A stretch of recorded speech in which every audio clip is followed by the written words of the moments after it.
Hello friends. आज एक बहुत खास एपिसोड है। आज हम डिस्कस करने वाले हैं कि टैक्स डिडक्शंस कैसे काम करते हैं रियल एस्टेट।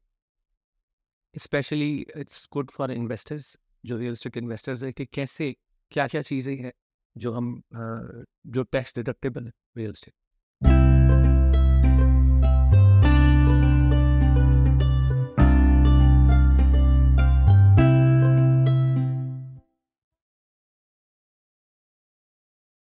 सबसे पहले मैं आपको ये बताना चाहता हूँ कि जो नेट इनकम रियल एस्टेट पे होती है, जिस पे हमारा टैक्स अप्लाई होता है, उसका कैलकुलेशन सिंपल है एकदम। जो नेट इनकम है वो है ग्रॉस इनकम माइनस एक्सपेंसेस।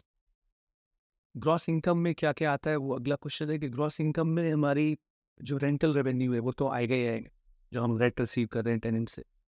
साथ ही साथ उसके अंदर मान लीजिए कोई एडवर्टाइजिंग रेवेन्यू है। जैसे मान लीजिए आपकी कोई बिल्डिंग है मल्टी फैमिली, या 8 यूनिट की या 6 यूनिट की, और आपने वहाँ पे कुछ एडवर्टाइजिंग के लिए कुछ किसी को रेंट किया हुआ है, तो उससे जो हमें रेंट रिसीव हो रहा है एडवर्टाइजिंग का, वो भी हमारे रेवेन्यू में आ जाएगा।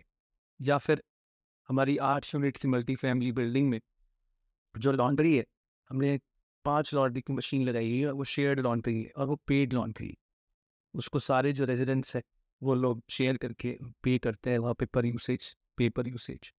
तो वो जो रेवेन्यू हमारा आ रहा है, वो भी हमारा ग्रॉस रेवेन्यू का पार्ट है। या फिर ऐसा हो सकता है कि हमने पार्किंग को रेंट पे दिया हो, तो हमारी जो पार्किंग है वो पेड पार्किंग है। रेज़िडेंट्स के लिए ही है, बट वो पेड पार्किंग है। या फिर विज़िटर पार्किंग हमारी पेड पार्किंग है। तो जो रेवेन्यू वहाँ से जनरेट हो रहा है, वो रेवेन्यू भी हमारा ग्रॉस रेवेन्यू के अंदर आ जाए। अब हम बात करते हैं एक्सपेंसेस की। एक्सपेंसेस रियल एस्टेट इन्वेस्टमेंट्स के अंदर दो तरह के होते हैं।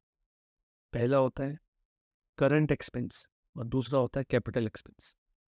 करंट एक्सपेंस वो एक्सपेंस होता है जो इमीडिएट बेनिफिट के लिए होता है। जैसे जो प्रॉपर्टी की भी बिजनेस एज यूजुअल चलाने के लिए होता है। जैसे अगर कोई प्रॉपर्टी है, उसके अंदर कोई मेंटेनेंस का इशू है, कोई प्लम्बिंग की लीकेज हुई, उसको आप ठीक कराने के लिए, वो सब करंट एक्सपेंस है। एसी खराब हो गया, उसको रिपेयर करानी है। फ्रिज खराब हो गया, अप्लायंस खराब हो गए, उसको ठीक कराना है। फर्नेस पे कुछ इशू आया, उसको ठीक कराना है। कहीं पे पेंटिंग का पैचअप करना है, उसको उसके लिए जो इशू है वो करंट एक्सपेंस पे आए। तो जहाँ कहीं पे भी रिपेयर या मेंटेनेंस के इश्यूज है, जो शॉर्ट टर्म बेनिफिट के इश्यूज हैं, वो सारे के सारे करंट एक्सपेंस पे आए। ठीक इसी तरह से जो हमारी प्रॉपर्टी टैक्स की पेमेंट्स है, वो ये फिर मैनेजमेंट फीस है। हमने वहाँ पे 2 या 3 बंदों को कमीशन किया हुआ है उस मैनेजमेंट प्रॉपर्टी को मैनेज करने के लिए, तो वो भी करंट एक्सपेंस में आएगा। तो जो भी चीज़ें हमारी प्रॉपर्टी का बिजनेस एज यूजुअल चलाने के लिए हमें आए सामने हमारे, वो सारे हमारे करंट एक्सपेंस। अब हम बात करते हैं कैपिटल एक्सपेंस क्या होता है। कैपिटल एक्सपेंस वो एक्सपेंस होता है जो लॉन्ग टर्म बेनिफिट के लिए प्रॉपर्टी में किया जाता है। जैसे मान लीजिए किसी प्रॉपर्टी में एसी को आप रिप्लेस कर दें, बिल्कुल ब्रांड न्यू एसी आप लेके आ रहे हैं, या फिर ब्रांड न्यू फर्नेस आप लेके आ रहे हैं, या फिर ड्राइववे जो था उसको आपने नया बना दिए। तो ये सारा जो है आपके कैपिटल एक्सपेंस पे आ जाएगा।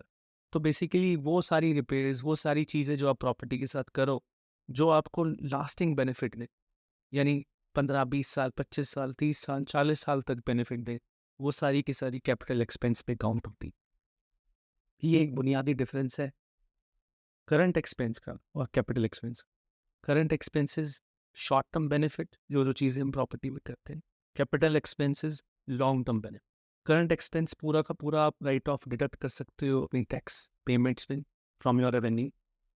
जो कैपिटल एक्सपेंस है, it has a formula, it has a calculation, जिसको कैपिटल कॉस्ट अलाउंस बोलते हैं, जिससे आप over the life of the you can deduct the tax. इसके लिए आपके जो अकाउंटेंट है, they are the best people to advice how the CCA can be done on capital expense items. But बुनियादी ये डिफरेंस है करंट एक्सपेंस में और कैपिटल एक्सपेंस। 3 तरीके हैं, 3 इंडिकेटर्स हैं जिनसे आप एकदम से पता लगा सकते हो कि कैपिटल एक्सपेंस है या फिर ये करंट एक्सपेंस है। तो पहला है कि अगर कोई काम हम करें प्रॉपर्टी पे, जिससे जिस चीज़ को हम चेंज कर रहे हैं या अपडेट कर रहे हैं, उसकी ओरिजिनल कंडीशन से भी अच्छी बन जाए, उसको कैपिटल एक्सपेंस में माना जाए। जैसे मान लीजिए आपकी प्रॉपर्टी पे जो ड्राइववे है, वो एस्फाल्ट का ड्राइववे है, उसके अंदर कुछ क्रैक्स थे, अब आप उसको रिप्लेस कर रहे हो और आप इस बार उसको इंटरलॉक्ड ड्राइववे बना रहे हो, कंटेम्प्रेरी मॉडर्न इंटरलॉक ड्राइववे आपने बनाया, तो that is considered as capital expense, because आपने उसकी कंडीशन जो ओरिजिनल कंडीशन थी उससे भी ज़्यादा उसको अच्छा कर दिया। दूसरा, अगर आप कोई asset within the property आप रिप्लेस कर रहे हो पूरा का पूरा, तो वो भी कैपिटल एक्सपेंस में माना जाएगा। जैसे मान लीजिए आपने फ्रिज रिप्लेस कर दी या फिर आपने एसी को रिप्लेस कर दिया प्रॉपर्टी के अंदर, so that is a capital expense.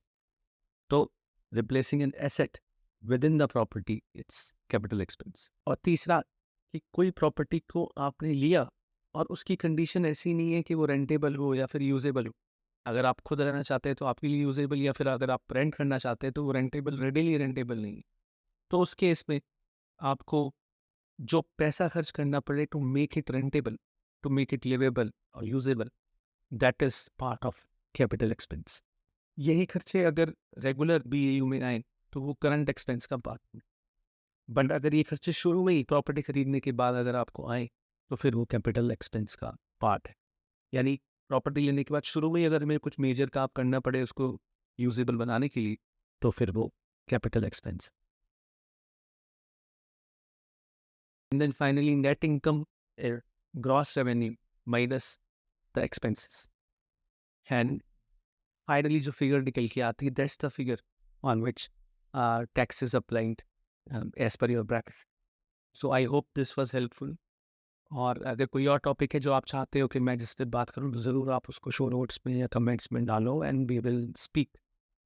कोई भी रियल एस्टेट से रिलेटेड क्वेरी, तो reach out and our team here is more than happy help. Thank you. Stay safe and stay positive.